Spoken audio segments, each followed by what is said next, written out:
Morning everybody. Wednesday 20th of August and another day in my daily diary of looking after my wife with Parkinson's and dementia. Yesterday we had the SALT team, the speech and language therapy team. They came out at 2:30. Of course Angie was in one of the better moods. It's odds law, isn't it? So I didn't give her any lunch because I thought they might want to see her eat. So I just said give her a banana or something, so I chopped the banana up and said just give it as you normally would. So I chopped it up into sort of small pieces and just fed her a piece at a time. And she managed it, she chewed it and swallowed it okay, and they said that was fine. Watched her drink her water from a water bottle. Yeah, a little bit of, and then she just asked all the questions, and I said she can choke and and start, and I have to pat her back. So from what we've seen, she said, so there's two of them. So what we've seen, it's we've had what you're saying and the doctors and the other nurses and that we've read what's said. So they're not overly concerned. Obviously they are concerned. So they went through a list of, what does she have to eat? I was like, well, in the morning I have a milky porridge with loads of cut up little fruit, and I've named it all like strawberries, blueberries, grapes, banana, kiwi. She said that's fine, but remember, don't give it anything with a skin on from now on. So I do come up in small pieces. I said, and yesterday I explained to her that I'd blended it, and I took a picture and shown her the picture of it. She said, oh yeah, that's not bad, but still don't give her anything like with a skin on, like grapes. She said, and the picture you've just shown me of the previous evening's tea, what I'd really mashed up and really sort of squashed it with a fork, and it was salmon, mash and veg. She said, I can see peas and corn in there.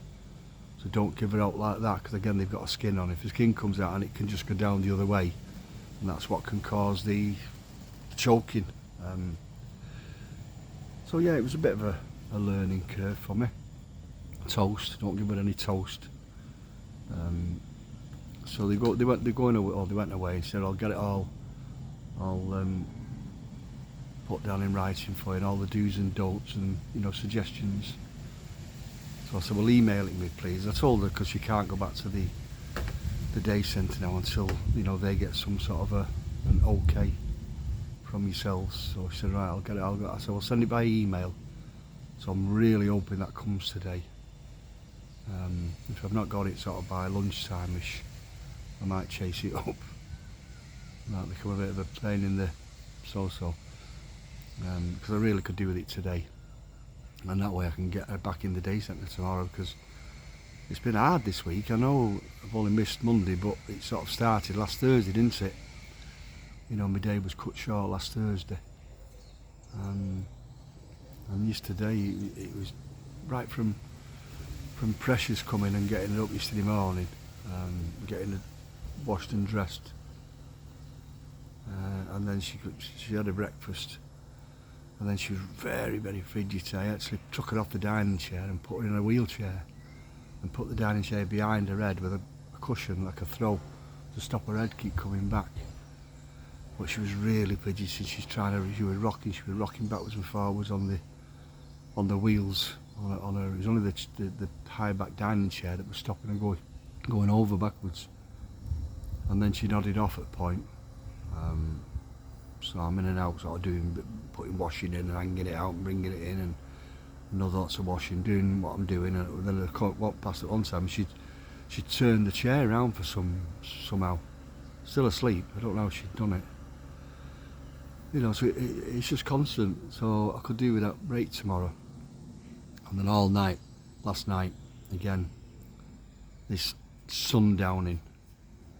It's really getting bad.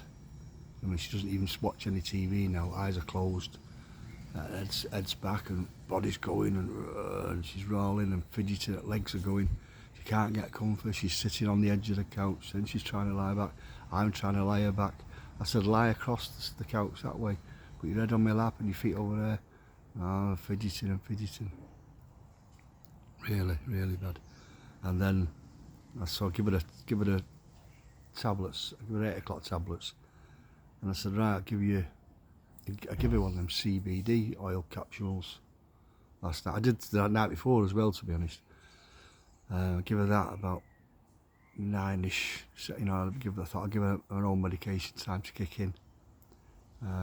It didn't make any difference. So about an hour after 10 o'clock, I give her a two melatonin, they're called. What's just been upped from 1 to 2. So I give her them just about 10 o'clock, just before 10. And then a slow release Parkinson's one, about 1:15. But she's just dead fidgety, really fidgety. I kept saying, right, Angie, come on, I'm going to get you to bed. I didn't ask her. Not yet, not yet. And she's really, you know, she's really going. So you can't physically pick her up and take her. And then it was about 11:15.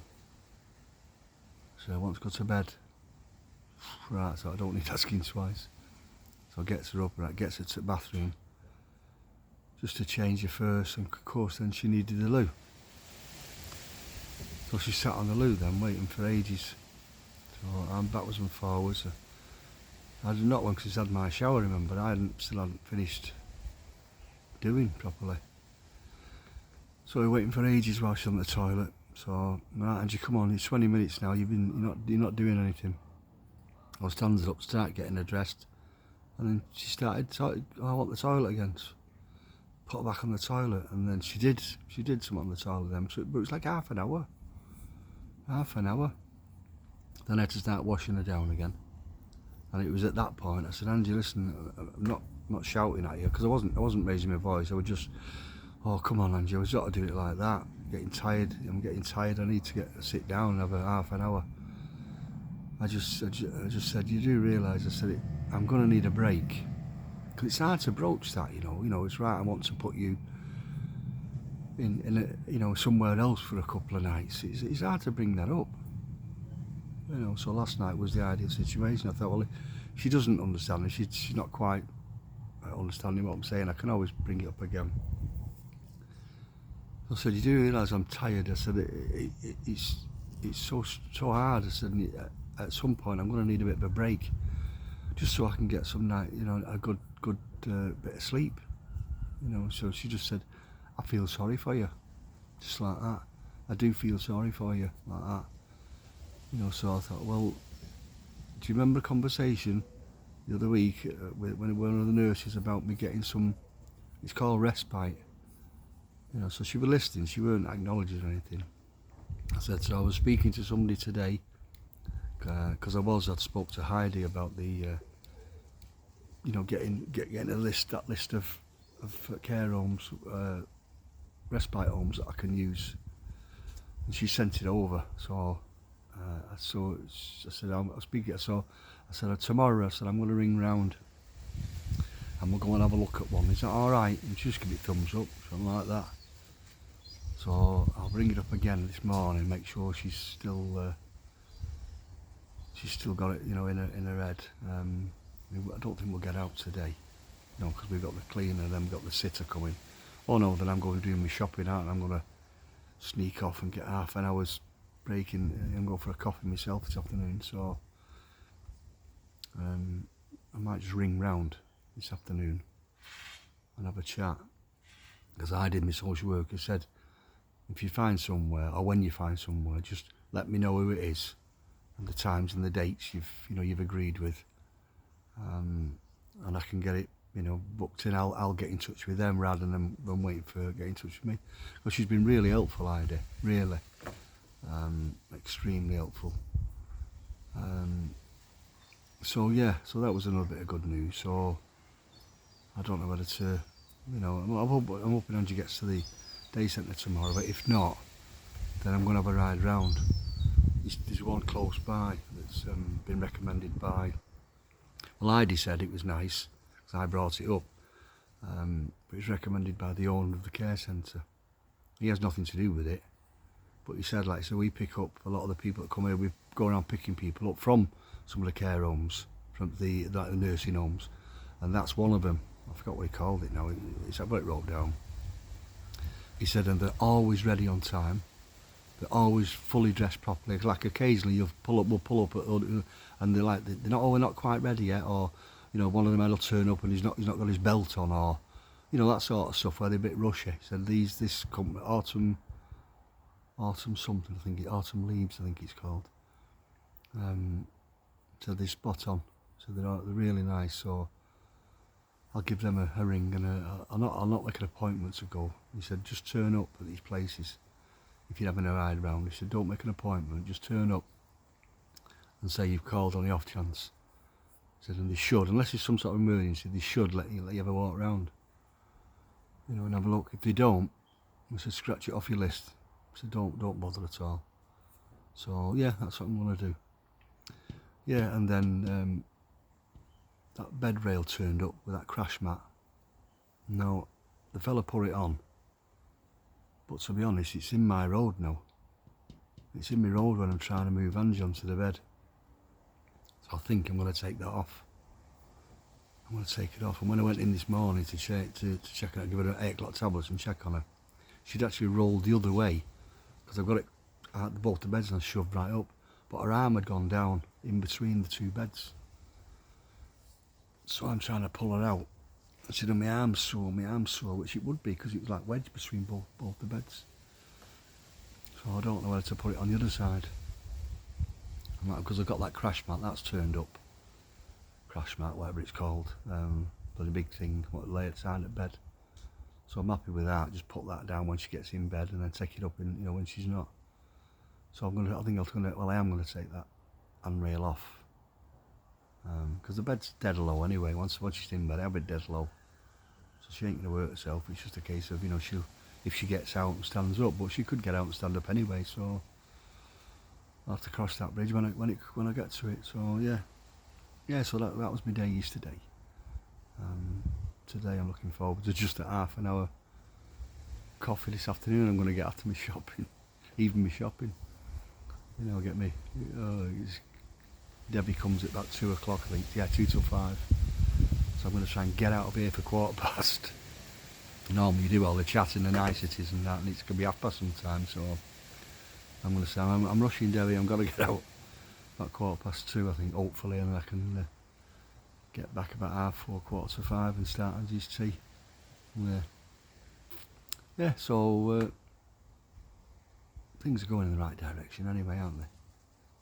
Yeah, Jane, the woman who organised the bed, she turned up last night making sure that bed rail and stuff had come, but it hadn't. He didn't turn up till about 7 o'clock with it. So anyway, she's left a message this morning saying she's had notification it was delivered.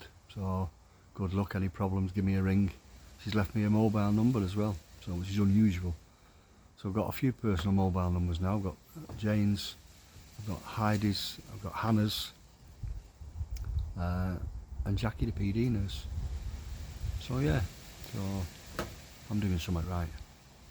Right, okay, I'm going to get off now. I need to get Angie's breakfast cut up ready, because one of the carers will be here shortly. It's about 9:30 now, it must be. And I'll do another one tomorrow. So yeah, as usual, please press your like buttons, press your follow me buttons, send me your comments, and forward these videos on, please. And as per usual, you take care now. Bye.